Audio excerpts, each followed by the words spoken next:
الحمد لله نحمده ونستعينه ونستغفره ونؤمن به ونعوذ بالله من شرور أنفسنا ومن سيئات أعمالنا من يهده الله فلا مضل له ومن يضلله فلا هادي له وأشهد أن لا إله إلا الله وحده لا شريك له وأشهد أن محمدا عبده ورسوله أما بعد فإن خير الحديث كتاب الله وخير الهدي هدي محمد صلى الله عليه وسلم وشر الأمور محدثاتها وكل محدثة بدعة وكل بدعة ضلالة وكل ضلالة في النار.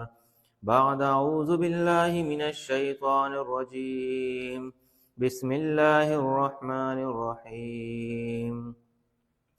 والله أخرجكم من بطون أمهاتكم لا تعلمون شيئا وجعل لكم السمع والأبصار والأفئدة لعلكم تشكرون. سورہ نحل سورت نمبر 16 کی آیت نمبر 78 ہے. اس آیت مبارکہ میں اللہ رب العزت انسان کی تخلیق کا ذکر کرتا ہے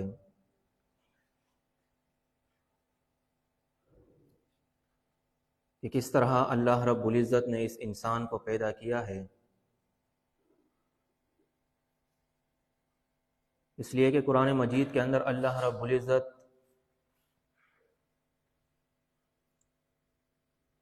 اس انسانیت کے بارے میں بیان کرتا ہے کہ اس کی تخلیق سے پہلے لم یکن شیئا مذکورا، اس کا ذکر ہی نہیں تھا اس دنیا کے اندر. پھر اللہ رب العزت نے اس کی تخلیق کی ہے. فرمایا واللہ اخرجکم من بطون امہاتکم،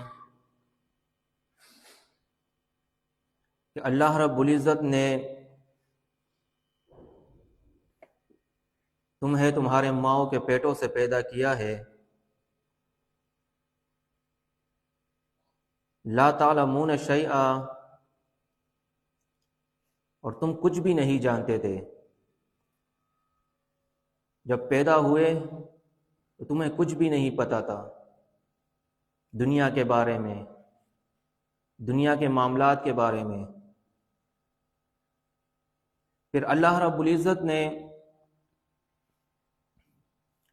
انسان کی اس زندگی کو 3 حصوں میں تقسیم کیا ہے. ایک اس آیت میں اللہ رب العزت نے ذکر کیا کہ جب اس کی پیدائش ہوئی، یہ بچہ تھا. دوسرا سورہ روم کی آیت نمبر 54 کے اندر اللہ رب العزت نے بیان کیا ہے اللہ الذی خلقکم من ضعف، کہ اللہ رب العزت نے تمہاری ابتدا، تمہاری پیدائش کمزور حالت میں کی ہے. ثم جعل من بعد ضعف قوة، پھر اس کمزوری کے بعد اللہ رب العزت نے بیان فرماتا ہے کہ میں نے تمہیں قوت دی، طاقت دی، لڑکپن عطا کیا، جوانی عطا کی. ثم جعل من بعد قوة ضعفا وشیبا، اور اس لڑکپن اور جوانی کے بعد اللہ رب العزت بیان فرماتا ہے کہ ایک ایسا وقت آتا ہے کہ تم پھر کمزور ہو جاتے ہو اور بڑھاپے کو پہنچ جاتے ہو. یخلق ما یشاء، اللہ رب العزت بیان فرماتا ہے کہ وہ اللہ رب العزت پیدا کرتا ہے جس طرح چاہتا ہے. تو یہ اللہ رب العزت انسان کی تخلیق کا ذکر کرتا ہے اور انسان کو اس کی وہ کمزوری یاد دلاتا ہے. پھر یہ جب جوانی کو پہنچتا ہے تو جوانی کا یہ پیریڈ، یہ ایسا پیریڈ ہے کہ یہ اپنے جنون کے اندر ہوتا ہے، اس کو اپنے طاقت قوت پہ ناز ہوتا ہے. اور یہ سمجھتا ہے کہ یہ جوانی میری، یہ میرا حسن، میری یہ قوت اور طاقت، یہ میرے لیے سب کچھ ہے۔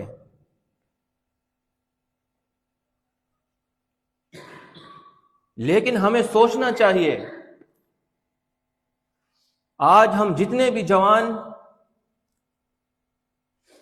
موجود ہے، کہ کیا ہماری یہ جوانی، ہماری یہ قوت اور طاقت یہ ہمیشہ رہے گی؟ ہمیں خود سے سوال کرنا چاہیے کہ میں کون ہوں؟ مجھے اللہ رب العزت نے یہ جوانی کس لیے عطا کی ہے؟ کیا ہمارے خواب وہ عام جوانوں کی طرح ہوں گے جو دنیا دار ہے، جن کے خواب، جن کے مستقبل کا سوچ یہی ہوتا ہے کہ میں اپنا فیوچر بناؤں گا، میرے پاس بینک بیلنس ہوگا، دولت ہوگی، ایک خوبصورت سی کوٹھی اور بنگلہ ہوگا، شادی کروں گا، بچے پیدا کروں گا؟ یہ ساری چیزیں، یہ ضروریات ہے۔ اصل چیز جو آج ہمیں سمجھنی چاہیے وہ یہ ہے کہ کل قیامت کے دن حدیث کے اندر بھی آتا ہے کہ اللہ کے نبی محمد عربی صلی اللہ علیہ وسلم نے فرمایا کہ اس انسان سے اس کی جوانی کے بارے میں بھی پوچھا جائے گا کہ اس نے جوانی کیسے گزاری ہے دنیا کے اندر۔ میں نے اس کو قوت اور طاقت عطا کی تھی، اس نے اپنی یہ قوت اور طاقت کہاں خرچ کی تھی؟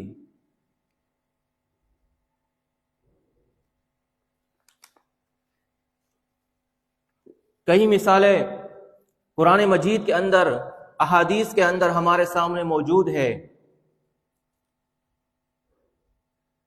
سورہ انبیاء اٹھا کر دیکھیے، سورہ انبیاء کے اندر اللہ رب العزت نوجوان کا ذکر کرتا ہے کہ وہ نوجوان کلہاڑا اٹھا کر کفار کے معبد کے اندر، اس کے عبادت خانے کے اندر گھستا ہے۔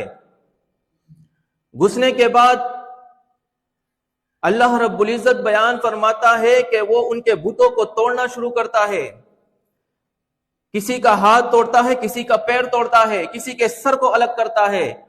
فرمایا جزازن کہ ان کے ٹکڑے ٹکڑے کرتا ہے۔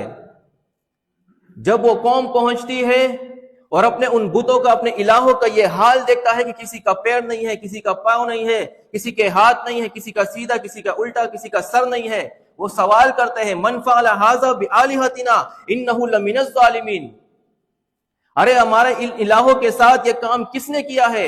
یہ تو بہت بڑا ظالم ہے۔ کہنے والا کہتا ہے فَتَن يَذْكُرُهُمْ يُقَالُ لَهُ ابراہیم، کہ ہم نے ایک جوان کو سنا ہے کہ وہ اس کے بارے میں کہا کرتا تھا کہ یہ کچھ نہیں کر سکتے۔ وہ ابراہیم علیہ السلام، اس کی جوانی کا اللہ رب العزت ذکر کرتا ہے کہ کس طرح وہ جوانی کے دور میں اپنے وقت کے بادشاہ کے سامنے کھڑا ہوتا ہے، اپنے باپ کے سامنے کھڑا ہوتا ہے، اپنے قوم کے سامنے کھڑا ہوتا ہے اور ان بتوں کی یہ حالت کرتا ہے۔ وہ اتنا مشہور ہو گیا ہے، وہ اللہ کی وحدانیت اس انداز سے بیان کرتا ہے کہ ہر زبان پر ہر شخص کو معلوم تھا کہ ایک نوجوان ہے جس کا نام ابراہیم ہے اور وہی یہ کر سکتا ہے، اس نے یہ کیا ہے۔ پھر آپ سورہ یوسف اٹھا کر دیکھیے، یوسف علیہ السلام کا واقعہ اللہ رب العزت بیان کرتا ہے کہ کس طرح بھائیوں نے اس کو کنویں میں ڈالا ہے۔ وہ بچہ ہے، وہ بچہ جاتا ہے مصر کے اندر، بازار کے اندر پرورش پاتا ہے، محل کے اندر الزام لگتا ہے بدکاری کا، جیل کے اندر جاتا ہے جوانی میں وہ اپنے اس دعوت سے باز نہیں آتا، اپنے جیل کو ساتھیوں کو کہتا ہے یا صاحب یہ سجنی، ارباب متفرقون خیر ام اللہ الواحد القہار، اے میرے جیل کے ساتھیوں ذرا جواب تو دو کہ تم جو ان متفرق الہوں کو پکارتے ہو، کیا یہ بہتر ہے یا واحد القہار جو ایک الہ رب ہے وہ بہتر ہے؟ یہ ہے یوسف علیہ السلام جو اتنی مصیبتوں، اتنی پریشانیوں، اتنی تکلیفوں کے بعد بھی جوانی کے اندر ہے، اسے دنیا کی یہ آسائش ہے، یہ رنگینیاں، اسے یہ مال اور دولت، اسے یہ حسن نہیں اپنی طرف کھینچتا، اس لیے کہ اس کا ایمان اللہ کے اوپر تھا۔ سورہ کہف اٹھا کر دیکھیے، سورہ کہف کے اندر اللہ رب العزت کہف والوں کا واقعہ ذکر کرتا ہے، فرمایا نحن نقص علیک نبأہم بالحق، کہ ہم ان کا یہ واقعہ، ان کے حالات آپ کے سامنے صحیح صحیح بیان کر رہے ہیں۔ انہم فتیۃ آمنوا بربہم وزدناہم ہدی، فرمایا کہ یہ کچھ جوان تھے، آمنوا بربہم، جنہوں نے اپنے رب پر ایمان لایا تھا، وزدناہم ہدی، اور ہم نے ان کو ہدایت میں بڑھوتری دی، ان کو ترقی دی، وربطنا علی قلوبہم، اور ہم نے ان کے دلوں کو مضبوط کیا۔ دیکھیے قرآن کتنی وضاحت کے ساتھ اس طرح ان کے حالات کو ذکر کرتا ہے کہ سننے والا، پڑھنے والا، اس کے دل میں بھی یہ خواہش پیدا ہو۔ اللہ بیان فرماتا ہے کہ ایسے جوانوں کے ساتھ، ایسے لوگوں کے ساتھ میں پھر شامل ہوتا ہوں، میں ان کے ساتھ ہوتا ہوں، میں ان کی مدد کرتا ہوں۔ فرمایا وَرَبَطْنَا عَلَىٰ قُلُوبِهِمْ، اور ہم نے ان کے دلوں کو مضبوط کر دیا۔ اِذْ قَامُوا فَقَالُوا رَبُّنَا رَبُّ السَّمَاوَاتِ وَالْأَرْضِ، کہ جب وہ کھڑے ہوئے اور کھڑے ہو کر انہوں نے کہا ربنا رب السماوات والارض، ہمارا رب وہ رب ہے جو رب آسمانوں کا رب ہے اور زمینوں کا رب ہے، لن ندعو من دونہ الہا، ہم اس کے علاوہ کسی کو نہیں پکارتے۔ یہ ان کی وہ دعوت تھی، یہ وہ جوان تھے۔ آج مجھے اور ہمارے اندر جتنے بھی جوان موجود ہیں، ہم غور کریں کہ کل قیامت کے دن جب ہم سے پوچھا جائے گا کہ دنیا کے اندر ہم نے کیا کیا تھا، جوانی کو کہاں خرچ کی تھی، ہم کیا کہیں گے؟ آپ دیکھیے کچھ واقعات جو تاریخ اور احادیث کے اندر موجود ہے۔ فرمایا کہ ایک صحابی عمیر ابی وقاص، وہ ابھی جوانی کے مراحل میں تھا، ابھی داخل ہو رہا تھا۔ ایک لشکر جہاد کے لیے روانہ ہوا، غزوہ بدر کے لیے۔ تو چونکہ وہ ابھی جوانی کے مراحل میں داخل ہو رہا تھا اور اس کو ڈر تھا کہ ایسا نہ ہو کہ نبی کریم صلی اللہ علیہ وسلم مجھے اس جہاد سے روکے کہ آپ ابھی اس کے قابل نہیں ہو۔ تو جب لشکر روانہ ہوا ہے تو وہ پیچھے پیچھے چپ چپ کے جا رہا تھا۔ اس کے بھائی سعد بن ابی وقاص نے اس کو دیکھا، اس سے پوچھا کہ تم کیا کر رہے ہو؟ کہا کہ میں بھی جہاد کے لیے جانا چاہتا ہوں، لیکن میں اس لیے چپ کے جا رہا ہوں کہ ایسا نہ ہو کہ اللہ کا نبی صلی اللہ علیہ وسلم مجھے روکے۔ تو جب اللہ کے نبی محمد عربی صلی اللہ علیہ وسلم کو معلوم ہوا تو آپ صلی اللہ علیہ وسلم نے اسے کہا کہ آپ واپسی چلے جاؤ۔ جب اسے یہ کہا ہے تو وہ رونے لگا ہے، رو رہا تھا۔ کس لیے؟ اس کو پتا تھا کہ میں اس مقام پہ جا رہا ہوں کہ وہاں سے ہو سکتا ہے کہ میں واپسی بھی نہ آؤں۔ میری شہادت ہو جائے، اور یہ بھی نہیں پتا کہ شہادت کس طرح ہوگی، لیکن ایمان کا وہ جذبہ تھا،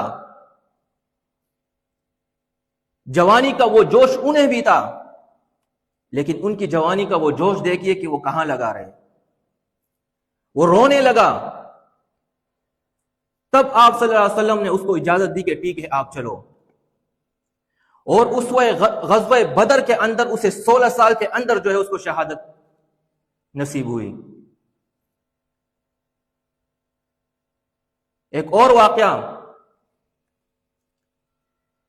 جعفر بن ابی طالب، جو جعفر طیار کے نام سے بھی پہچانا جاتا ہے، مشہور ہے، جنگ موتا کے اندر وہ بھی ابھی جوان ہوا ہے، غزوہ موتا کے لیے جا رہے ہیں۔ اس لشکر کا جو سپہ سالار تھا زید بن حارثہ، جنگ کے دوران اسے شہادت نصیب ہوئی، تو یہی جعفر بن ابی طالب، اس نے جنگ کا وہ جھنڈا جو ان کے ساتھ ہوتا ہے وہ تاما ہے، لشکر کی سپہ سالاری اس نے سنبھالی ہے، اور لڑتے لڑتے ایک کافر نے اس کا سیدھا ہاتھ جو ہے وہ کاٹا ہے، اس نے وہ جھنڈا اپنے دوسرے ہاتھ میں، الٹے ہاتھ میں پکڑا، اس کا دوسرا ہاتھ بھی کاٹا، اس نے اپنے سینے سے اس کو لگایا، یہاں تک کہ اس کو شہادت نصیب ہوئی۔ یہ ایسے جوانوں کے واقعات کثرت سے موجود ہے کہ کس طرح انہوں نے دین اسلام کے لیے شہادتیں دی ہے، قربانیاں دی ہے۔ عمیر بن مصعب ہے ہمارے سامنے، بار بار اس کے واقعات ہمارے سامنے ذکر ہوتے ہیں کہ کیسی زندگی اس نے گزاری تھی، مال اور دولت، شہرت کثرت سے تھی ان کے پاس،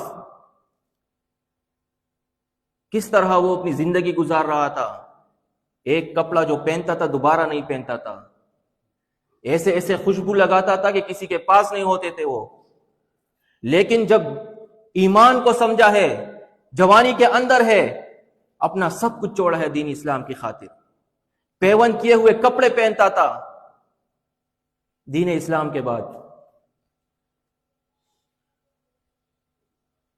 یہ ان واقعات کو بیان کرنے کا مقصد یہ ہے کہ مجھے اور آپ جتنے بھی جوان ہمارے موجود ہیں، ہمیں غور و فکر کرنا چاہیے، ہمارے جتنے بھی بڑے موجود ہیں ان کو سوچنا چاہیے، اس لیے کہ آپ دنیا کی تاریخ اٹھا کر دیکھ لیں، چاہے ہمارا پچھلا زمانہ گزرا ہو یا موجودہ دور ہو، آپ دنیا کی کوئی بھی تنظیم اٹھا لے، کوئی بھی سیاسی پارٹی اٹھا لے، کوئی بھی لسانی پارٹی اٹھا لے، کوئی بھی مذہبی پارٹی اٹھا لے، آپ کو وہاں سب سے سرفہرست جو چیز ملے گی وہ نوجوانوں کی ایک ایسی قوت ملے گی ان کو۔ آپ جتنی بھی سیاسی پارٹی اٹھا لے، آپ ہماری یہ پیپل پارٹی دیکھ لو، ان کی ایک یوتھ جو ہے وہ کنونشن ہے، آپ عوامی نیشنل پارٹی کو دیکھ لو، انہوں نے پی ایس ایف بنایا ہوا ہے، ایم کیو ایم کو دیکھ لو، انہوں نے اپنے نوجوانوں کا الگ ان کا ایک گروپ بنایا ہوا ہے۔ اسی طرح آپ ہماری مذہبی جماعتیں دیکھ لو کہ کس طرح جوانوں پر انہوں نے کام کیا ہے، لیکن بدقسمتی سے ہمارے ہاں یہ چیز نہیں ہے، نہ تو ہمارے اندر وہ جذبہ، وہ شوق ہے کہ ہم اپنے بڑوں کو کہیں کہ آپ ایسا کوئی طریقہ بناؤ، کوئی ایسا مرحلہ شروع کرو کہ جس میں جوانوں کو تیار کیا جائے، اور نہ تنظیمی سطح پر ابھی تک ایسا کچھ ہوا ہے۔ تو یہ کام تب ہوگا جب ہم دونوں طرف سے اس کے لیے کوشش کریں گے۔ پھر احادیث کے اندر اللہ رب العزت کے رسول محمد صلی اللہ علیہ وسلم نے نوجوانوں کی جو تربیت کی ہے، وہ بھی ہمارے سامنے ہے، اس لیے کہ یہ ایسا دور ہوتا ہے کہ انسان نفس خواہشات کی طرف زیادہ مائل ہوتا ہے، یہ دنیا کی طرف زیادہ مائل ہوتا ہے۔ اس لیے اللہ کے نبی محمد ربی صلی اللہ علیہ وسلم نے فرمایا کہ جو جوان مال اور دولت کی طاقت رکھتا ہو تو اس کو چاہیے کہ وہ شادی کر لے، اور اگر وہ اس کی استطاعت نہیں رکھتا تو وہ روزوں کا اہتمام کر لے، تاکہ وہ نفسی خواہشات سے دور رہے، گناہوں سے دور رہے، اللہ کی نافرمانی سے دور رہے۔ آپ دیکھیے، یہ جوانی ہماری شروع ہوتی ہے بلاغت سے، اور یہ 40 سال کی عمر تک جو ہے، 40 سال کے بعد یہ پختہ عمر انسان کی شروع ہو جاتی ہے۔ صحابہ کرام، مختلف صحابہ کرام ہے، جیسے ابو بکر رضی اللہ عنہ ہے، جب وہ ایمان لائے وہ 38 سال کے تھے۔ اسی طرح عمر رضی اللہ عنہ، وہ 30 سال کے قریب تھے، 29 سال کے آخر میں تھے۔ اسی طرح علی رضی اللہ عنہ، جس کے بارے میں کہا جاتا ہے کہ وہ نوجوانوں کا سردار ہے، یعنی سب سے کم عمر نوجوان ہے جو ایمان لایا ہے، جس کے بارے میں کہا جاتا ہے کہ وہ تقریباً 14 سال کی عمر تھی اس کی۔ عمیر بن مصعب ہے، اسی طرح عبداللہ ابن مسعود ہے، کئی اس طرح کے نام ہیں جنہوں نے جوانی کے اندر جو ہے وہ ایمان لایا ہے۔ تو ہم انوکھے نہیں ہیں۔ وہ دور، اگر اس دور کا ہم دیکھیں کہ وہ دور کیسا تھا، تو یقین جانیے کہ اگر وہ دور ہمارے اوپر ہوتا تو ہم کسی کام کے نہیں تھے۔ جس طرح کا دور آج ہمیں ملا ہے، نہ کوئی روک ٹوک ہے، نہ کوئی ہمیں روک سکتا ہے، نہ کوئی روکتا ہے۔ جس طرح ہم چاہتے ہیں بیان کر سکتے ہیں، جس طرح ہم چاہتے ہیں تعلیم حاصل کر سکتے ہیں۔ نہ گھر میں ہمیں کوئی روکتا ہے، نہ خاندان میں ہمیں کوئی روکتا ہے، نہ معاشرہ ہمیں روکتا ہے۔ وہ معاشرے نے ان کے ساتھ بائیکاٹ کیا تھا، معاشی بائیکاٹ الگ تھا، خاندان کی بائیکاٹ الگ تھا۔ باپ نے گھروں سے نکالا، ماں نے اس کے ساتھ لا تعلقی کا اظہار کیا، مال اور دولت سے اس کو الگ کر دیا، لیکن پھر بھی وہ ایمان لائے۔ انہوں نے دین اسلام کے لیے کوششیں کی ہے، اور جوانی کے اندر اللہ کے رسول محمد ربی صلی اللہ علیہ وسلم نے ان کو جو ہے وہ لشکر کا سپہ سالار بھی بنایا ہے۔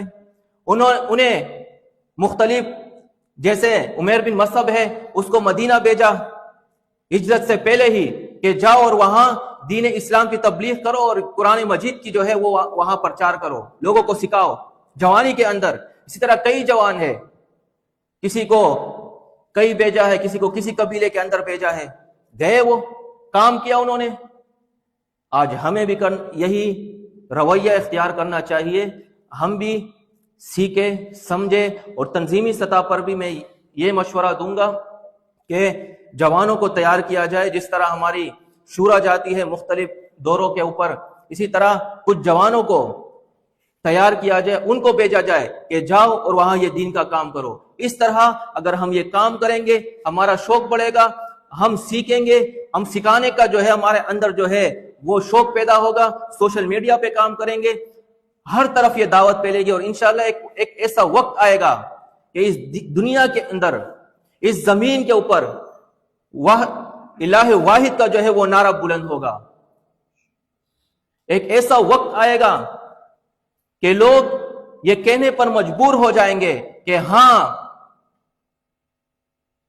اگر ہم نے یہ دعویٰ کیا ہے لا الہ الا اللہ، اور ہم یہ دعویٰ کرتے ہیں کہ ہم جنت میں جائیں گے، تو اگر ہمیں جنت میں جانا ہے تو اس کلمے پر ہم جو ہے وہ سچے دل سے ایمان لائیں گے۔ تو اللہ سے دعا ہے کہ اللہ رب العزت ہمیں کہنے اور سننے سے زیادہ عمل کرنے کی توفیق عطا فرمائے، اور ہمیں ان صحابہ کرام کے نقش قدم پر چلائے جنہوں نے اس دین اسلام کے لیے قربانیاں دی۔ اقول قولی ھذا استغفر اللہ لی ولکم ولسائر المسلمین۔